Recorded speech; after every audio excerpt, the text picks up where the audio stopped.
आज हम बात करेंगे HbA1c टेस्ट की और ये प्री डायबिटीज में कितने समय का डेटा दिखाता है। बहुत लोग रिपोर्ट हाथ में लेकर घबरा जाते हैं, लेकिन असली कहानी नंबर के पीछे छुपी होती है। अगर आपको कभी डॉक्टर ने HbA1c करवाने को कहा है तो ये वीडियो आपके लिए बहुत जरूरी है। सबसे पहले समझते हैं कि HbA1c नाम सुनने में मुश्किल है, पर इसका काम बहुत सीधा और उपयोगी है। ये टेस्ट आपके खून में शुगर का औसत स्तर बताता है, वो भी कई महीनों का हिसाब जोड़कर। मतलब ये सिर्फ आज की शुगर नहीं बल्कि पिछले समय का पूरा ट्रेंड दिखाता है। अब सवाल आता है कि प्री डायबिटीज में HbA1c आखिर कितने समय का डेटा दिखाता है। यहीं पर सबसे ज्यादा कंफ्यूजन होता है और लोग अलग अलग बातें सुनकर परेशान हो जाते हैं। कुछ लोग कहते हैं 1 महीने का, कुछ कहते हैं 6 महीने का, पर सच्चाई थोड़ी अलग है। HbA1c टेस्ट आमतौर पर पिछले लगभग 3 महीनों की औसत ब्लड शुगर को दिखाता है, लेकिन कहानी यहाँ खत्म नहीं होती, क्योंकि 3 महीने भी बराबर हिस्सों में नहीं गिने जाते।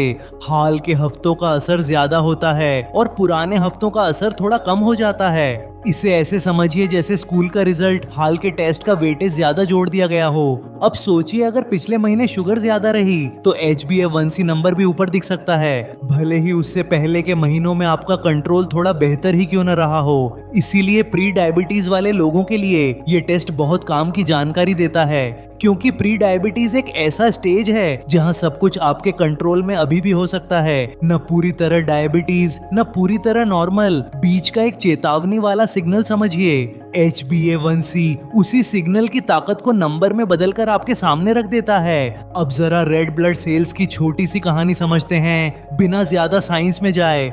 हमारे खून में लाल रक्त कोशिकाएं होती हैं जो लगभग 3 महीने तक शरीर में रहती हैं। इन कोशिकाओं से ही HbA1c का रिश्ता है और यहीं से 3 महीने वाला आंकड़ा आता है। जब खून में ग्लूकोज ज्यादा होता है तो वो इन कोशिकाओं से चिपकना शुरू कर देता है। जितनी ज्यादा शुगर उतना ज्यादा चिपकना और उतना ही ज्यादा HbA1c प्रतिशत बनता है, क्योंकि ये कोशिकाएं करीब 3 महीने तक जिंदा रहती हैं, इसीलिए औसत भी उतने समय का बनता है।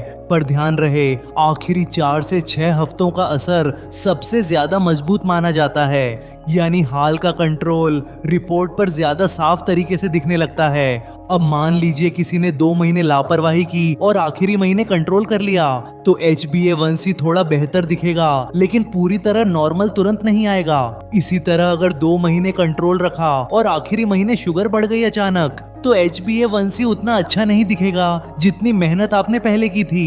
प्री डायबिटीज वाले लोगों के लिए यही बात समझना बहुत जरूरी और प्रैक्टिकल है। ये टेस्ट आपको सिर्फ नंबर नहीं देता, बल्कि आपकी आदतों का आईना दिखाता है। अब बात करते हैं प्री डायबिटीज की HbA1c रेंज की, ताकि तस्वीर और साफ हो जाए। आमतौर पर 5.7 से 6.4% के बीच HbA1c आए तो उसे प्री डायबिटीज माना जाता है। इस रेंज का मतलब है खतरे की घंटी बज चुकी है, लेकिन दरवाजा अभी बंद नहीं हुआ। आप चाहें तो लाइफस्टाइल बदलकर इसे वापस नॉर्मल रेंज में ला सकते हैं आराम से।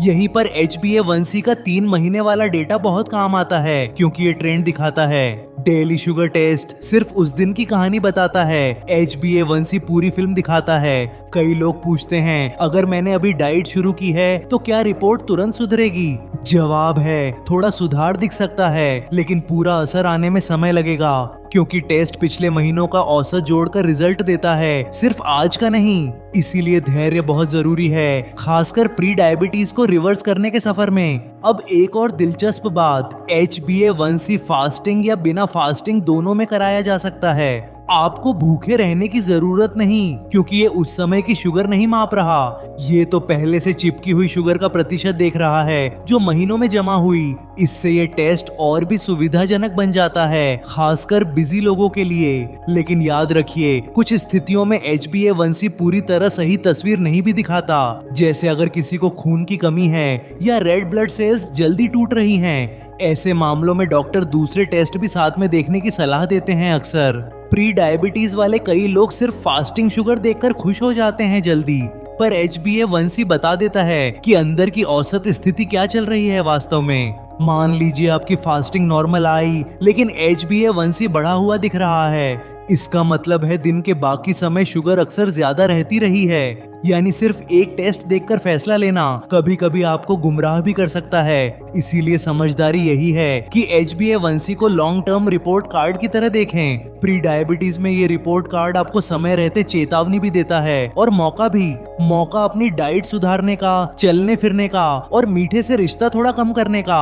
अब आगे समझते हैं कि प्री डायबिटीज में HbA1c को नीचे लाना सच में कितना संभव और प्रैक्टिकल है। सबसे अच्छी बात यह है कि इस स्टेज पर बदलाव सबसे तेज और असरदार तरीके से काम करता है। यानी अगर आप अभी संभल गए तो आगे की बड़ी बीमारी से खुद को बचा सकते हैं। HbA1c 3 महीनों का औसत दिखाता है, इसीलिए सुधार भी धीरे धीरे ग्राफ में दिखेगा।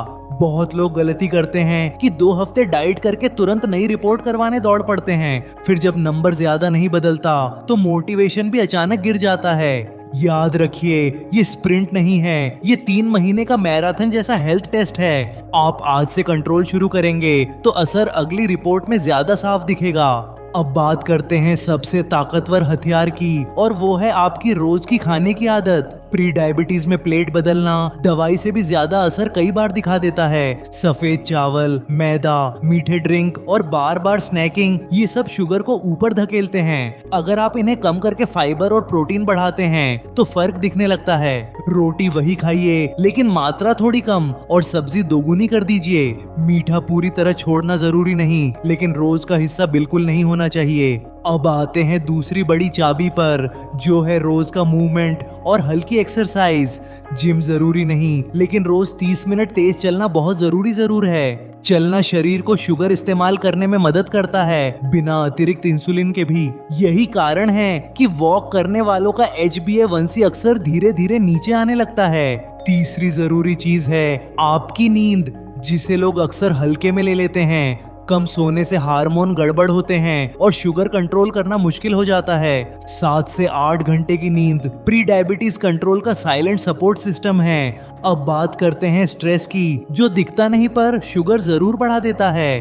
तनाव के समय शरीर ज्यादा ग्लूकोज छोड़ता है ताकि आप खतरे से लड़ सकें, लेकिन रोज का मानसिक तनाव बिना खतरे के भी शुगर बढ़ाता रहता है चुपचाप। इसीलिए रिलैक्सेशन, गहरी सांस या ध्यान जैसी चीजें भी काम की साबित होती हैं। अब एक प्रैक्टिकल टाइमलाइन समझिए, ताकि उम्मीद और हकीकत साथ साथ चलें। अगर आप सही डाइट और वॉक शुरू करते हैं तो 4 हफ्ते में अंदर बदलाव शुरू हो जाता है, लेकिन HbA1c रिपोर्ट में मजबूत बदलाव दिखने में लगभग 3 महीने लगते हैं।